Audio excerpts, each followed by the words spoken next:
Good afternoon, everyone. We're having the video cut off. Welcome, Blaine Bartlett, my dear mentor. How are you? I'm doing absolutely wonderful today. Thank you, David. It's good to see your shiny, beaming face. Yes, it's the lighting's been weird here, determined upon what we're doing. And from the British Virgin Islands, I'm so delighted to have the co-founder of the Stanford Cultivation program, and of course, the author of How We Work. Live your purpose, reclaim your sanity, and embrace the daily grind. Quite a combination of things there, Dr. Weiss. Dr. Leah Weiss has joined us here. Welcome to Office Hours. Thanks for having me. Looking forward to hanging out with you guys. This is the right place to hang out. You got that right. And I'm actually right now researching and writing about reconciliation, and in the context of reconciliation is what I believe the speed of thought and the speed of time, the speed of light, in other words, time. And as I look through the title of How We Work, your book is about this reconciliation, one of the most difficult, counterintuitive, conflictual things that exist between work and purpose, making a dollar and purpose, and how the grind or the effort or desire is intrinsically utilized to reconcile those two. I believe creates the abundance or the fulfillment in what you call work. I call it activity I get paid for. That already makes it better for me. In your book, how do you deal with the great conflict that exists between people that cannot distinguish between basically work and play? Yeah, absolutely. Well, for me, I come back to this importance of purpose and the need that we all have to feel like our lives are being well spent to the degree that we can. And if our work can be an expression of the impact we want to have in the world, then we feel very differently about our day-to-day lives.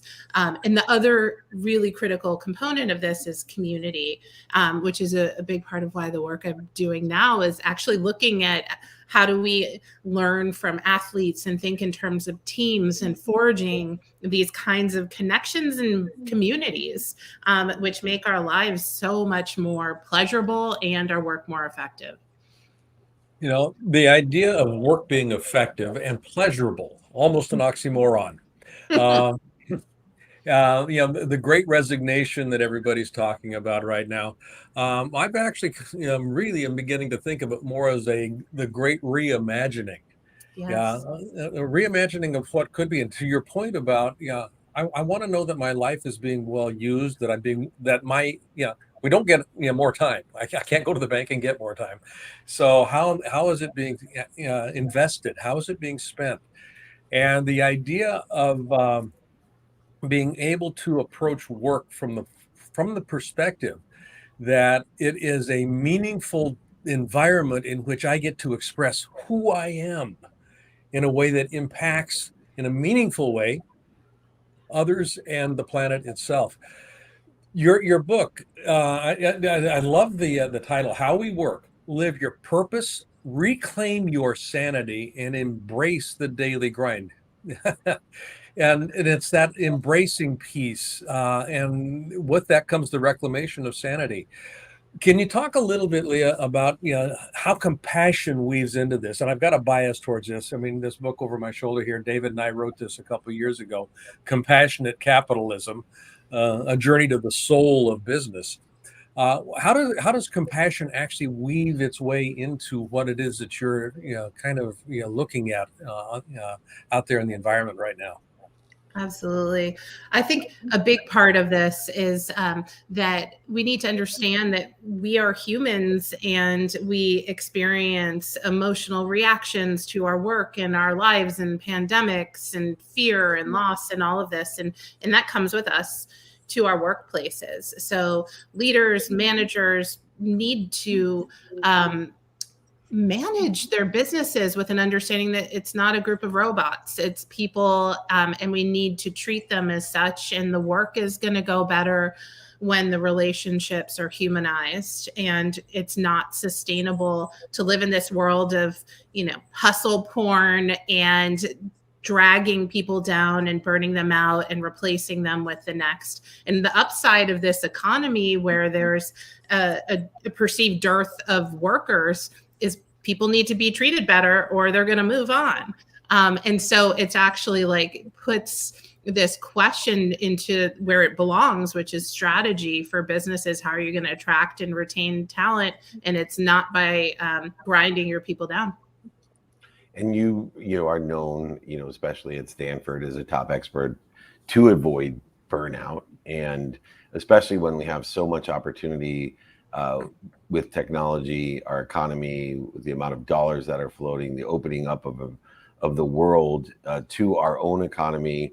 And you co-founded Skylight, which specializes in using neuroscience itself and behavioral changes to empower leaders and prevent them from having this burnout. But I hear more and more from my clients, and I know my mentor Blaine over there, he hears it as well, is everybody's feeling overwhelmed.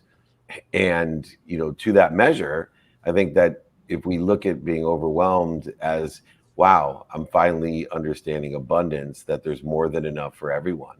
There's more than enough jobs, there's more than enough money, there's more than enough. And instead of feeling burned out and overwhelmed, we actually have some science and behavioral changes, mindset changes that can get very excited, passionate, purposeful, and even profitable with the right way to look at things. How much is behavior in this transition or transformation that needs to happen with this overwhelming opportunity that exists? And how much is just latent in a quantum, memory of neuroscience that we all, we're born with an energetic and genetic inheritance that creates our basement, but we can't get everybody to reach their ceiling or their potential because that's behavioral. How do these two things balance in being overwhelmed and burned out? I think acknowledging, it's interesting hearing what you're both saying about burnout and the need for purpose and compassion is very consistent with how I read the research and what I'm hearing from folks, that I think burnout isn't just a function of hours worked. It can very often be about lack of meaning or about having to act at odds with our values and the moral injury or the pain we then experience. So when we think as leaders about creating this ongoing belief that the experience people are having of their work, they're understanding why it matters and feeling connected to that isn't superfluous, that humans are not going to be able to engage. We have a crisis of engagement in workplaces. And that's very much comes right back to the meaning and not just the meaning of the work itself, but if the three of us are a team and we care about and respect each other, even if part of the work that we've got to do together isn't at the core of what lights us up and makes us excited, the fact that I want to come hang out with Blaine and I care about David and we're in it together itself creates purpose. So I'm imagining this is part of the secret sauce you two have been writing about and talking about. And I think the upside, to use the cliche of the silver lining of the pandemic, is now mental health in the workplace is not perceived to be this like low on the list issue. It's actually front and center. And so I think there's an opportunity for people like us, for researchers and practitioners and HR leaders and strategic leaders to say, we're going to flip where our priorities are. And we're going to get, this is for the sake of the business, not at odds with our business needs. I saw something today, came across one of my news feeds about we finally achieved work-life balance and now we're being asked to come back to work. Yes, I saw that. And it's kind of like, what's wrong with this model? Okay. I do a lot of work with physicians. I'm on the teaching faculty of the American Association for Physician Leadership.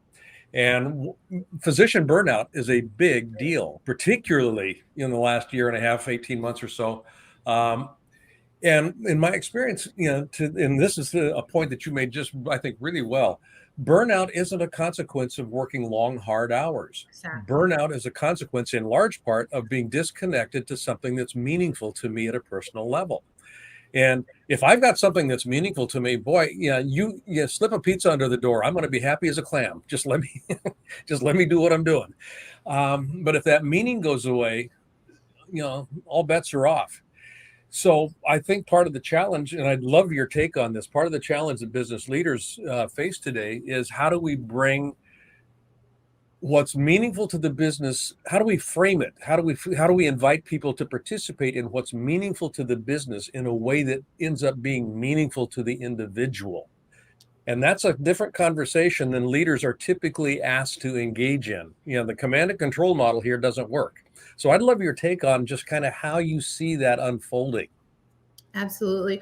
Well, I think your point is well made. And actually, I'm a daughter of a surgeon and a younger sister of a surgeon, and spend a lot of time in healthcare at Stanford and elsewhere, and agree with you very much. And I think, even if we look within the context of healthcare, there's no lack of purpose in physicians, but the moral injury that people are experiencing as our systems are breaking down, which was happening before the pandemic, but even worse now, more clear and more visible. I think this is the step that leadership needs to take to understand that people cannot go on forever when they feel fundamentally misaligned with the cultures and the organizational values. And the more purpose-driven they are, it doesn't necessarily get you off the hook in the case of physicians, but when you're looking at work that is perhaps less intrinsically meaningful, those of us who don't have jobs where we're saving lives literally day in and day out, we still have this need. And this is one of the things I talk to my MBA students about. And when we're working in organizations, you can't be too busy to talk to people about what they're doing and why it matters. Because if you do that, they're not going to be engaged. They're not going to care. They're not going to give their all. And why should they? But people mistake this as as something that you do once a year in a retreat, not something that you have to come back to day after day, week after week, and keep that in the fabric of your community, your work family, your department, and so forth. How do you plan that out? I think is exactly smart leaders and smart organizations. They tell stories. Storytelling is a big part. Data feeding back to people, the wins that they're having, the impact that they're having, all of that is really important. You can't just be externally focused if you want to keep your people and keep them caring. Yeah. Caring at scale. And Dr. Leah Weiss, thank you so much for helping us understand how to live with purpose, which is so essential today, reclaiming our sanity, getting rid of the interference between us and what we are truly about, and embracing the enjoyment of what I call the consistent, persistent pursuit of our potential, as you describe as the daily grind. Thank you for writing the book, How We Work, making activity we get paid for easier, better, and more available to many, many more. Check out Skylight, by the way, with a Y, SKYLYTE.io, and understanding if you feel burnout or want to know how high-performing leaders and managers prevent that. Leah is our person. Thank you so much, Doctor. We appreciate you and have you back. It was great to hang out with you both. Really enjoyed our time. Take care. Stay well. Love hanging out with you too. Yeah, same here. I look forward to another conversation. Yeah. I like that stuff. Today's guest lineup is, they line up. They line up. We can bring Dr. Greg on here, Dr. Greg Hammer. They line up in one way because I want to thank Dr. Leah and Dr. Greg Hammer. Let him in, Matt, or are you guys all frozen? He's in. I think I'm in. Hey, there he is. Yeah, he's in. Okay, good. I was going to say I owe you and Dr. Leah as well, a great amount of credit for my success, because I think part of the reason that I enjoy the daily grind for so long and have had experienced such great success and fulfillment in my career is that I've had a huge chip on my shoulder ever since Stanford rejected me for undergrad and law school. And I wanted to prove to my siblings I was better than them, who both, just despite me, turned down Stanford and went to Harvard and Penn, just because they wanted to say their backup school wasn't, even my dream school. But there's a lot of Stanford going on today, Oregon Duck over there, Blaine Bartlett. So we got to hold our own with these geniuses. Anyway, I want to welcome Dr. Greg Hammer, MD. He wrote a book, which is right up my alley, Gain Without Pain. in the Happiness Handbook for Healthcare Professionals. You cannot put a non-negotiable higher than the Happiness Handbook utilizing health care professionals for me, because gain without pain is my philosophy. I think too many people manifest that. And I want to start with the acronym of GAIN, probably one of the most used acronyms, meaning the letters there for so many people have used it in different ways. What does GAIN mean to you, Dr. Greg Hammer? Well, great to see you both again, first of all. GAIN in the context of my book means it stands for what I think are the 4 pillars of spiritual and emotional well-being. So much as sleep, exercise, and nutrition are the tripod of our physical well-being, gratitude, acceptance, intention, and non-judgment, I think, are very simply the pillars of our spiritual and emotional well-being. And, they're very interrelated. So, we can talk more about that. But yes, I think that, if I may comment, I was interested in listening in on the last 5 minutes or so of your conversation together and with Leah. And I would define, just as we get to burnout, I would define it as a result of chronic stress, which induces physical and emotional exhaustion. So, I appreciate the comment that if your work is meaningful, I like the slip the pizza under the door comment. But I would say actually that you need to get really at chronic stress in order to understand, prevent, and treat burnout. And furthermore, in the Stanford Well MD rubric, and I'm a member of that club, if you will, we see professional fulfillment, or alternatively burnout, as a product of 3 domains. So if you can imagine a pie cut in thirds, 1/3 is the culture in which we work, so the culture of medicine in our case. The second domain out of 3 is the efficiency of our practice. And the third domain is personal resilience. And I think we need to address all 3. So I am most interested in personal resilience. That's the one for which I can take responsibility for myself. But you have to have a culture, and I think maybe this gets to the comment about doing meaningful work, is working in a culture that resonates. And so if you're working in a culture which doesn't value the individual's role, perhaps stigmatizes getting mental health help, for example, has a lot of bias and treats people unfairly based on their political beliefs, ethnicity, etc., then it's going to be hard to be professionally fulfilled. Also, if no matter how resilient you are, and even if the culture in which you work is conducive, if you're working in a very inefficient organization, so for me as an intensive care doctor or as an anesthesiologist, if I'm in the hospital for an hour and a half extra every day because we don't hire enough people to turn the operating rooms over appropriately, there's a lot of breakdown in our computer software platform, and I can't get my notes written, and I have to take a lot of work home, and I'm still in the hospital late. It's going to be hard to be fulfilled, and so burnout can result additively from a negative culture, from a very inefficient practice system, and also, of course, depends on our personal resilience. So if we're not resilient, we're already halfway to burnout. Yeah. The idea of resilience, and I love your framing of this, Greg. It's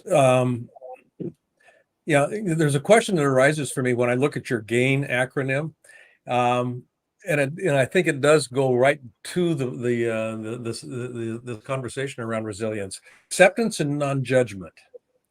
Yeah, they're almost oxymoronic when you kind of look at them prima facie. I mean, just without doing a deeper dive.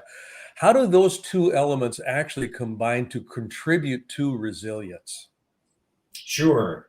Well, why don't we start with G, if you don't mind? We can start with gratitude. Okay, perfect. And gratitude is it's empiric that gratitude is intrinsic to happiness. And I can say that For example, one can be poor and happy. We've all seen examples of that. There's actually a film called Happy, I believe, which is I'd recommend to anybody, but it profiles a family in India that lives in a hut, for example, and they're happy. One can be physically challenged and happy, but you won't see somebody who's ungrateful and happy.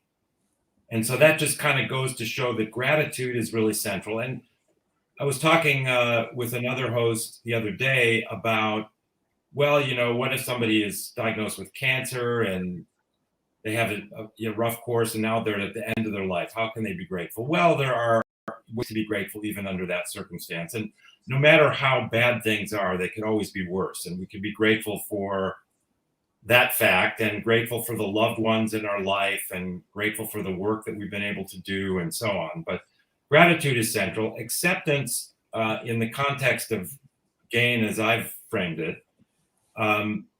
means that we recognize rather than resist that there's pain in our life. I don't think we can be present and happy if we resist that there is pain in our life. And I have a formula in the book, which is suffering equals pain times resistance. So pain is inevitable. Okay. I mean, I had chronic back pain for 10 years. I happen to have a very successful, quote, minimally invasive operation a year and a half ago, and I'm fine now. I mean, I'm grateful for that. But I lived with the pain. I couldn't change it. So as the Serenity Prayer would have it, we have to discern between what we can change and what we can't. We don't just accept and lie down and take it. We first have to decide that there's nothing we can do about it before we work on accepting it. So, for example, I lost my son at the age of 29, 4 years ago. And Oh, sorry. very painful. And, you know, but I realized I can resist it. I can try not to think about it. I can pretend it didn't happen. There's lots of ways to resist, and my suffering will be magnified. So I sat in my gain meditation every morning and visualized my chest opening, my heart opening, and I brought this pain closer and closer until I really had merged with it. And I recognized that I could live with this pain. Mm-hmm. And in this sense, the more we accept that which represents pain that we cannot change, the less we suffer. And I think, you know, those that we have considered truly enlightened, whether it's Jesus or the Buddha or whomever, I think they have risen to a point where they fully accept that which is. And therefore, although there's pain in their life, they don't suffer. So that's acceptance in the context of gain. It's actually recognizing that there's pain and intentionally living in a way that represents acceptance. And that gets us to intention. And that is that our brains are wired in certain ways that tend to veil or interfere with or preclude our happiness. For example, we have a negativity bias. We tend to remember and embrace the negative and kind of forget about the positive. That's something that we all have as a property of brain function. We could explain it on an evolutionary basis or teleologically, but it is what it is. And the good news is our brains have this property called neuroplasticity. So if we focus purposefully on rewiring our brains to be more positive and present, we can actually change the way our brain physiology works. That's what neuroplasticity is. And so that's intention. Non-judgment means that we recognize that all of us have another property, the way our brains function. We analyze things in our environment, and we're always comparing one thing to another because of our negativity bias and this judgment comparison property that we seem to embrace. We judge ourselves most harshly. There are lots of data showing that we judge ourselves much more harshly than we would judge a friend. And that's actually one cognitive behavioral approach to being more self-compassionate, is to imagine that we're actually talking to a friend rather than evaluating ourselves. And so non-judgment in this framework means we recognize that these judgments that we constantly make are fruitless, and we can drop those judgments. So when I'm doing my morning gain meditation, I'm actually, when I get to the N in gain, which is non-judgment, I visualize one of these beautiful NASA images of the Earth, apparently just suspended in space. And I think to myself, this earth is beautiful, but it is fundamentally neither good nor bad. There's no judgment I need to make about this planet. It just is exactly what it is. There's all kinds of stuff going on the surface, but I don't have to judge it as good or bad. It just is what it is. And if I feel that way about the earth, then I turn to myself. And as I'm breathing deeply and slowly, I acknowledge that I too am simply who I am. I am what I am. I am not good. I'm not bad. And in that sense, we drop the judgment.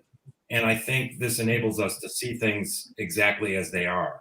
So this is how acceptance and non-judgment, although they're interrelated, that's how they I would explain them.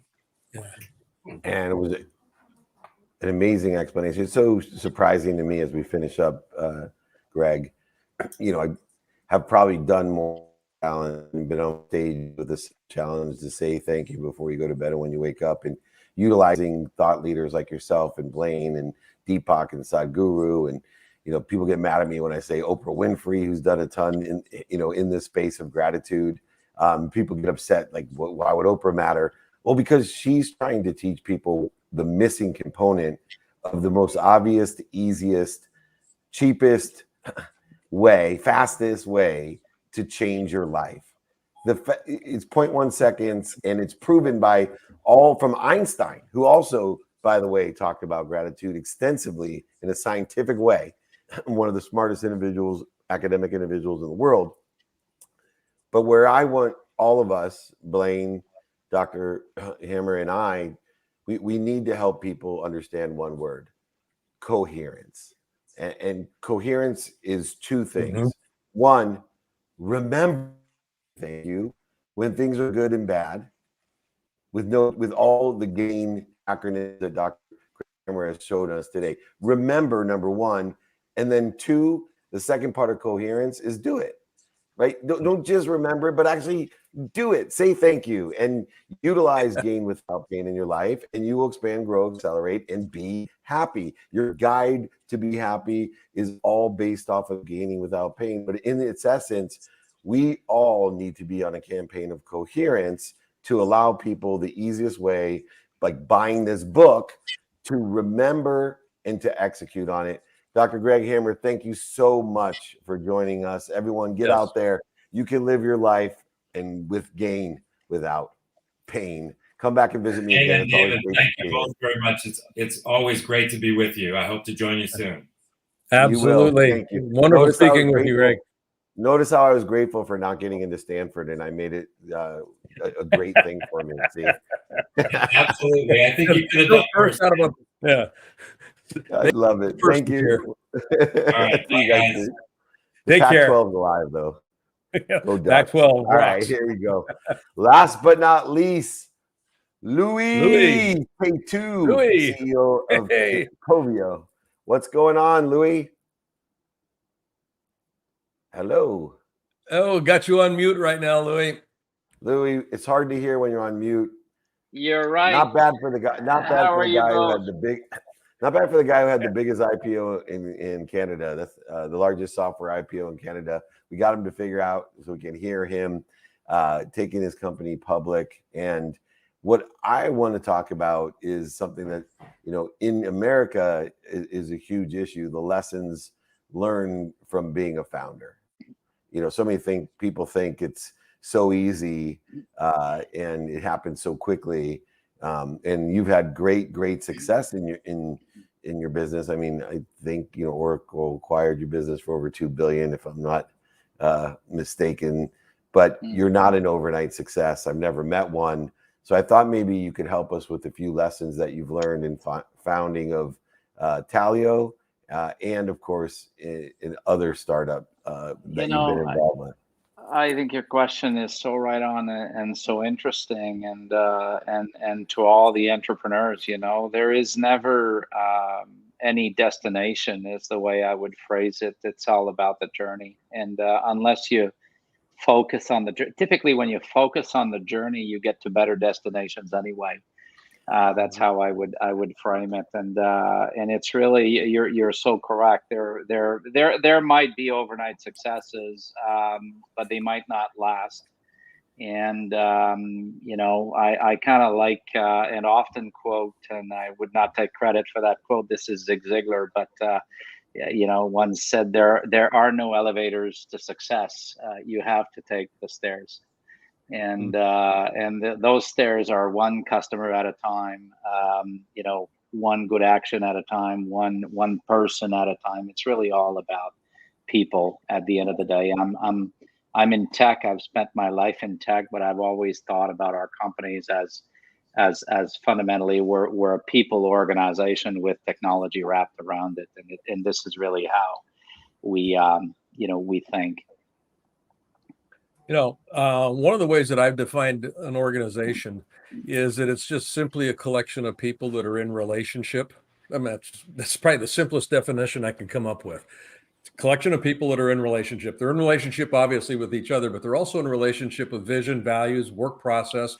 They're in relationship with anything and everything in the organization.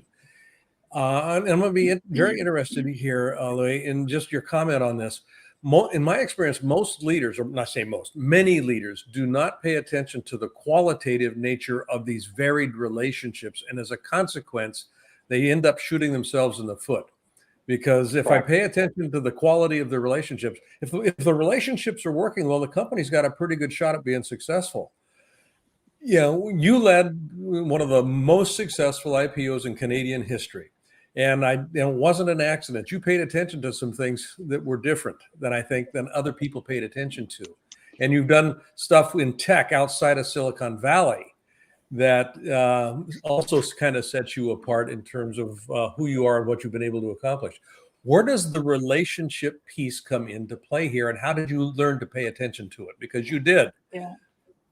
Yeah, in a number of ways, and I agree with you so much, because you don't build an organization unless you can really mobilize people around a common purpose, and that's one way to create that relationship is obviously to inspire a set of common beliefs. And a purpose that is meaningful, that is substantiated, and that is truly valuable, from a human perspective. Then I would overlay on top of that, because maybe of the nature of the business we're in, when that happens. That's also how you what I mean when you mobilize people around a common purpose, you create naturally innovation, because innovation stems from human collisions fundamentally.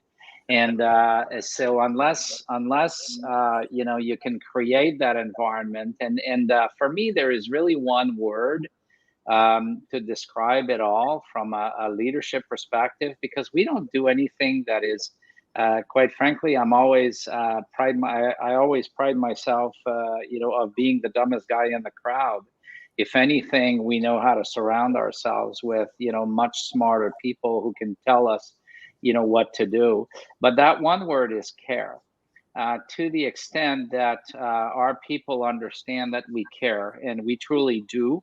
We're always, challenged, obviously, to find ways, to care better about every individual. From that perspective, the pandemic was a key leadership challenge, if you really took it seriously, because people were hurting every day in different ways, and that was far more important. In fact, if you wanted to, the business was almost an outcome of that duty of care, and if you run a business like that, then people will reward you tremendously, with their engagement, with their ideas, with their creativity, which obviously compounds to great value. And yes, we've been able to create a few businesses of a few $1 billion of value, not doing anything more than bringing people together and caring about them, and maybe inspiring them towards connecting them, to your point, to creating that relationship to the common goal, to the common purpose, because people need a purpose. Well, I owe apology, Louis, to you and Blaine, because Blaine always taught me that if you're the smartest one in the room, you're in the wrong room. So I apologize to both of you that I blew it for you. But moreover, last question, Louis. You know, I was blessed and cursed to be a CEO of a public company, a very large one in the phone industry but unfortunately, early Sarbanes-Oxley in America, only 31 years old. It was interesting because I learned a different purpose of being a CEO, and the new purpose that I was taught was shareholder value. And the construct that I took on as a young CEO to create shareholder value was markets, understanding the market much better than I would if I was the CEO of a private company, market makers, understanding how that worked, which I no interest at all in private companies who market makers are. And then, of course, what I was concerned about was margins. And the face of a public company takes on a different role when you realize that you and your objective is shareholder value. And that's, you know, the litmus test of, regardless of the future, regardless, you know, it's almost like being a football coach of a college that has really great freshmen. And you're like, yeah, but in 5 years, we're going to win the national championship. You know, the alumni don't care, right? And neither do your shareholders. So how did that change for you? No, well, that's true. But I mean, I've been running a public company for some time now, and I think the way I explain it is you know, when any CEO or responsible CEO or management team for that matter wakes up in the morning, you really think about three things, and I would argue in that order: your people. You cannot build a great company unless everyone is well. So that's the first thing. No great company, no great company is ever created when people go to the hospital, are overworked, are not respected, and etc. So first thing, your people. Number two, that the fact that you take care of that will actually percolate and transpire to the second important thing, is your customers. And you know, you're in business to bring value to customers. If you don't bring value, then you shouldn't be in business, or you should get the creative minds to actually find a valuable purpose and something that's valuable to customers. And you know what? Number three is shareholders, and it's really in that order. You know, it's you know, and if you take care of the former two, the third will take care of itself. And of course, you need to worry about it. You know, yes, there is such a thing as growth rate and gross margin and you know, customer acquisition cost and all the myriads of metrics that you can have in a business. But at the end of the day, you know, if you focus on these very important and very simple principles, typically shareholder value creation takes care of itself. Now, if you think about shareholder value, either short term or as a destination, again, an IPO is a great example. How many people look at an IPO as a liquidity event? This is ridicule. This is absolutely ridicule. An IPO is the end of the beginning. Really, that's what it is. It's really, you know, it's a financing event. It's a serious event. You're right. It used to be Starbucks, and nowadays it's IFRS, and it's dealing with you know, the attorneys and the short sellers and all the predators out there and everything that you got to be prepared for. But you know, that's all manageable. But at the end of the day, when you have great people, very engaged on towards a common purpose, towards creating customer value, and you really partner and respect your customers the same way, because you can't behave differently anyway, internally and externally, and you partner with your customers and create that value, and etc. You know, your innovation rate tends to be higher than your competitors. Your value tends to be higher than your competitors, and then you're growing faster, and you're going to create shareholder value. And you gotta let shareholders understand that this is a long game. And as far as we're concerned, that's, you know, I'm just out of a road show, as you said, went took Coveo, our company here, public in the AI space in Canada.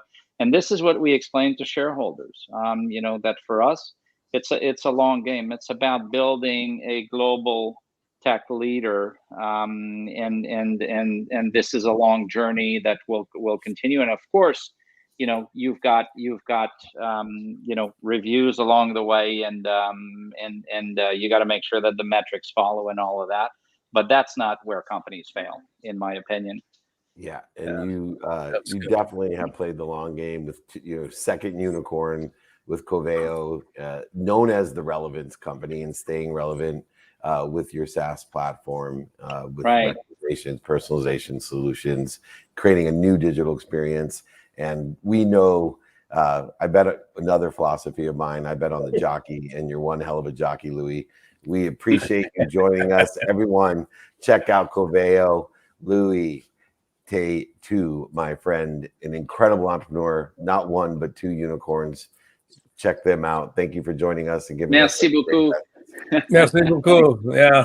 Merci, Manning. Thank you very much. Good luck again. Incredible Bye-bye. Thank you, entrepreneurs guys. today. Great conversation. Yeah, come back again. Oh, absolutely. Good stuff. I'm blown away by the people we get on here. It is amazing. I mean, these are amazing individuals, and I can't wait to hear your takeaway of the day, because my mind's spinning. Oh, I mean, it's, all 3 of them for me talked about, gratitude in little bit different ways.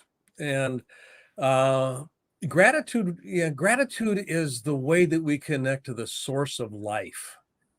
I mean, it truly is. I mean, if I want to experience aliveness in my life, gratitude is the metric, or not the metric, it's the mechanism that makes that possible. And all 3 of our guests today spoke about that, in their own way, as how they actually see the world actually, coming together in a holistic, generative way. I mean, it's this idea of gratitude. Yeah, I know that it's a major focus of the work that you're doing, and everything that you talk about with the clients that you work with, and in the talks that you give, comes down ultimately to gratitude. And the idea of taking gratitude and really recognizing it for what it is. It's my connection to spirit. It's my connection to soul. It's my connection to life.